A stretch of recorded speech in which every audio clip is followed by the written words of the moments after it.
আসসালামু আলাইকুম ওয়া রাহমাতুল্লাহি ওয়া বারাকাতুহু। সম্মানিত প্রিয় উপস্থিতি, আজকে আমরা এই ভিডিওতে আলোচনা করব জিলহজ মাসের প্রথম 10 দিনের ফজিলত কি এবং এর ফজিলত আসলেই আছে কিনা এবং থাকলে কি কি ফজিলত রয়েছে এবং আমরা কি কি আমল করব এই বিষয়গুলো নিয়ে আজকে আমরা এই ভিডিওতে আলোচনা করব ইনশাআল্লাহ। আলোচনা বুঝতে সাথেই থাকবেন। যারা এখনো চ্যানেলটি সাবস্ক্রাইব করেননি অবশ্যই সাবস্ক্রাইব করতে ভুলবেন না। তো আজকের এই আলোচনাটা অতীব গুরুত্বপূর্ণ, জরুরি। জিলহজ মাসের প্রথম 10 দিনের বহু ফজিলত রয়েছে, যা সহিহ হাদিসের মাধ্যমে প্রমাণিত, কোরআনের আয়াতের মাধ্যমে প্রমাণিত এবং এর অনেক ফজিলত এবং গুরুত্বপূর্ণ বক্তব্য রয়েছে। সূরাতুল হজ্জের 28 নম্বর আয়াতের মধ্যেও এই বিষয়ে এসেছে, ওয়াযকুর ইসমাল্লাহি ফি আইয়ামিম মা'দুদাত। তোমরা এই জিলহজের মাসের মধ্যে, এই নির্ধারিত দিনগুলোর মধ্যে আল্লাহ তাআলার জিকির বেশি বেশি পরিমাণের করো। এমনকি আল্লাহ রাসূল সাল্লাল্লাহু আলাইহি ওয়াসাল্লামের কাছে হযরতে আব্দুল্লাহ ইবনে আব্বাস রাদিয়াল্লাহু তাআলা আনহু, যিনি হচ্ছে আল্লাহ রাসূল সাল্লাল্লাহু আলাইহি ওয়াসাল্লামের চাচাতো ভাই, ওনার মাকবারা, হযরত আব্দুল্লাহ ইবনে আব্বাস রাদিয়াল্লাহু তাআলা আনহুর মাকবারা হচ্ছে তায়েফের মধ্যে। আল্লাহর রহমে আল্লাহ তাআলা আমাকে জিয়ারতের তৌফিক দিয়েছেন। তো যাই হোক, ওই আব্দুল্লাহ ইবনে আব্বাস রাদিয়াল্লাহু তাআলা আনহু, যাকে রাইসুল মুফাসসিরিন বলা হয়, যার উপাধি মানে তাফসীরের মধ্য থেকে সবচেয়ে সেরা তাফসীর, সবচেয়ে বেশি তাফসীর কোরআনের ব্যাখ্যা তিনি জানতেন। যাই হোক, তো আব্দুল্লাহ ইবনে আব্বাস রাদিয়াল্লাহু তাআলা আনহু আল্লাহ রাসূল সাল্লাল্লাহু আলাইহি ওয়াসাল্লামকে জিজ্ঞাসা করলো যে, ইয়া রাসূলুল্লাহ, জিলহজের প্রথম 10 দিনের ফজিলতের ব্যাপারে আমাদেরকে বলবেন। আল্লাহ রাসূল সাল্লাল্লাহু আলাইহি ওয়াসাল্লাম তা অনেক বেশি গুরুত্বপূর্ণ এটা বললেন।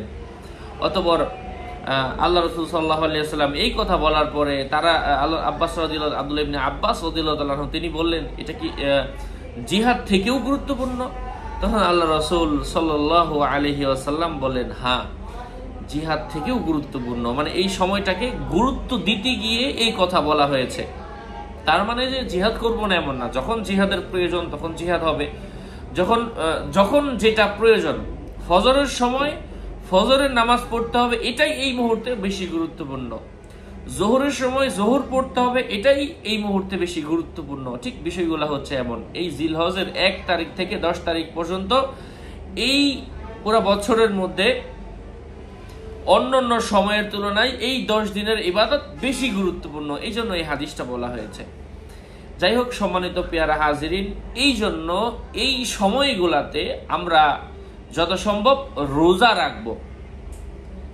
রোজা রাখলে আল্লাহ সুবহানাহু ওয়া তাআলা বান্দার প্রতি সন্তুষ্ট হন।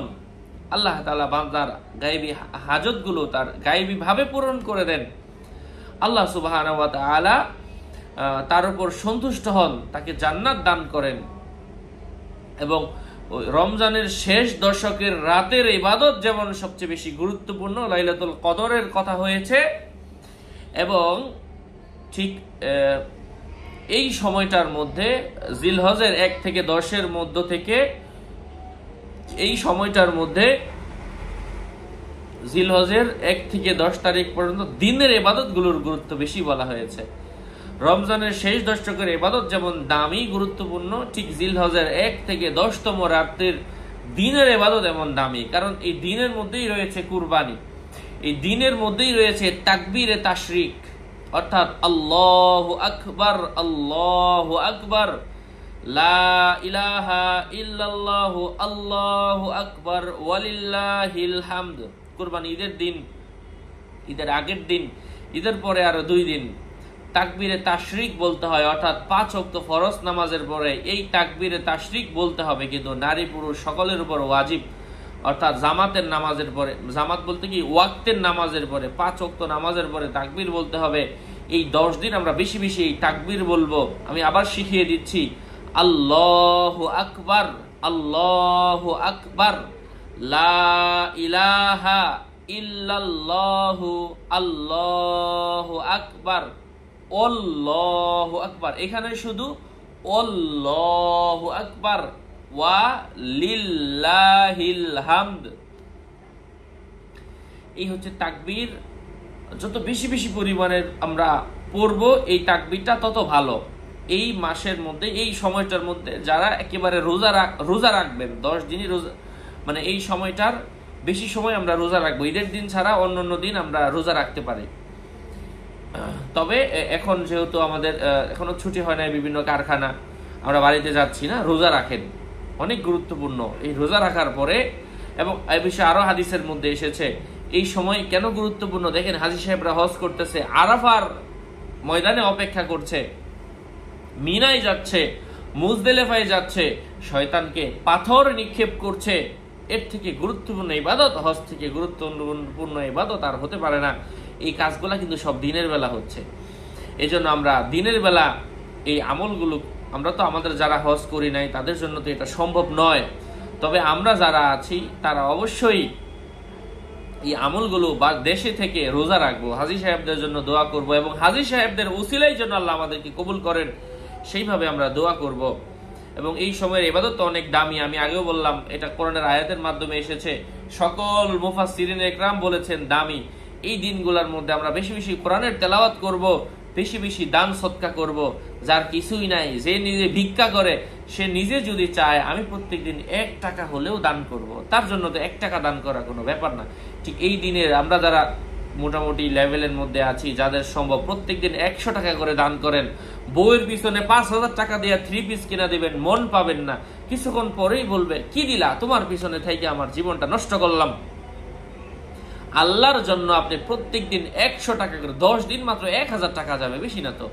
100 করে দান করলে আপনার যারে ইচ্ছা আপনি ফকির, মিসকিন, এতিম, অসহায়দেরকে দান করে দেন। অথবা যারা না পারেন প্রত্যেকদিন 10 টাকা করে দান করেন, যাদের সামর্থ্য কম 50 টাকা করে দান করেন, 500 টাকা আল্লাহর জন্য। দিনের এই 10 দিনের তো বিশেষ গুরুত্বপূর্ণ, আপনি বাজেট করেন না আল্লাহর জন্য 500 টাকা, অথবা 1000 টাকা দান করেন। যাদের সামর্থ্য আছে প্রত্যেকদিন 10,000 করে দান করেন, 1 লাখ টাকা যাবে। যাদের সামর্থ্য আরো বেশি তারা প্রত্যেকদিন 1 লাখ করে দান করেন। এমন মানুষের অভাব নাই রে ভাই, ঢাকা শহর গেলে আপনি দেখতে পাবেন টাকাওয়ালা মানুষের অভাব নাই। আর যাদের কম তারা প্রত্যেকদিন 10 টাকা করে হলেও দান করেন। না পারলে যার কিছুই নাই সেও প্রত্যেকদিন 1 টাকা করে, 2 টাকা করে, 5 টাকা করে হলেও কিন্তু আপনি দান করতে পারেন। পুরো বছর তো বলা হয় নাই, বেশি বেশি দান তো করবেনই। এই 10টা দিনের একটা দিনও মিস করেন না। রোজা রাখেন, বেশি বেশি জিকির করেন। এবং ওই 10 দিনের ইবাদত কেন বললাম, এবং আল্লাহ রাসূল সাল্লাল্লাহু আলাইহি ওয়াসাল্লাম বলেন এই 10 দিনের মাধ্যমে যত বেশি মানুষকে মাফ করা হয় অন্যান্য বছরের রোজার মধ্যে, এবং এই 10 দিনের মধ্যে যে পরিমাণ মাফ করা হয় অন্যান্য সময় এত বেশি মাফ করা হয় না। এই 10 দিনের আমলগুলো, রাত্রের আমলগুলো অনেক বেশি গুরুত্বপূর্ণ। এই 10 দিন আসুন আমরা আল্লাহর জন্য ইবাদতে মগ্ন হই, শুধু দুনিয়ার পিছনে না ঘুরি, শুধু ব্যবসা বাণিজ্যের পিছনে না ঘুরি। যারা ব্যবসায়ী ভাই আছেন, আমার ভিডিও যদি একজন ব্যবসায়ীর কাছেও পৌঁছে থাকে, আপনি ইনশাল্লাহ ব্যবসা না করে আল্লাহর জন্য সময় দেন। তারপরে আরেকটা বিষয় হচ্ছে ওই যে আরাফার ময়দান যেটা, এটাই কিন্তু একটা সময় কিয়ামতের মাঠ হবে। কিয়ামতের মাঠ ওই আরাফার ময়দানে অবস্থিত হবে। আল্লাহ পাক বোঝার তৌফিক দান করেন। আরো আপডেট পেতে সাথেই থাকবেন। আল্লাহ পাক ওই মাঠকে আরো প্রসারিত করে দিবেন। আপনাদের মঙ্গল এবং দীর্ঘায়ু কামনা করে এখানেই শেষ করছি। সুস্থ থাকবেন, ভালো থাকবেন এবং আমল করবেন, এবং আপনাদের দোয়ার মধ্যে আমাকে রাখবেন। আমার দোয়ার মধ্যে আমি আমার সকল সাবস্ক্রাইবার ভাই এবং বোন আছে, এবং অনেকে আছে ভিডিও দেখেছিলেন সাবস্ক্রাইব করেননি, তাদের জন্য আমার পক্ষ থেকে দোয়া রইল। আমার দোয়ার মধ্যে তারা থাকবে, আপনাদের দোয়ার মধ্যেও আমাকে রাখবেন। আপনাদের মঙ্গল কামনা করছি। সুস্থ থাকবেন, ভালো থাকবেন। যদি এই ভিডিওর মাধ্যমে একটু উপকৃত হয়ে থাকেন, আপনি চান যে একজন মানুষ আপনার মাধ্যমে উপকৃত হোক, সো এই ভিডিওটা একজনের কাছে শেয়ার করে দেখার সুযোগ করে দেন। ওয়াসসালামু আলাইকুম ওয়া রাহমাতুল্লাহি ওয়া বারাকাতুহু। এর মাধ্যমে আপনার আমল নামেও কিন্তু এর সমপরিমাণ সওয়াব পৌঁছে যাবে। আল্লাহ কবুল করেন। আসসালামু আলাইকুম।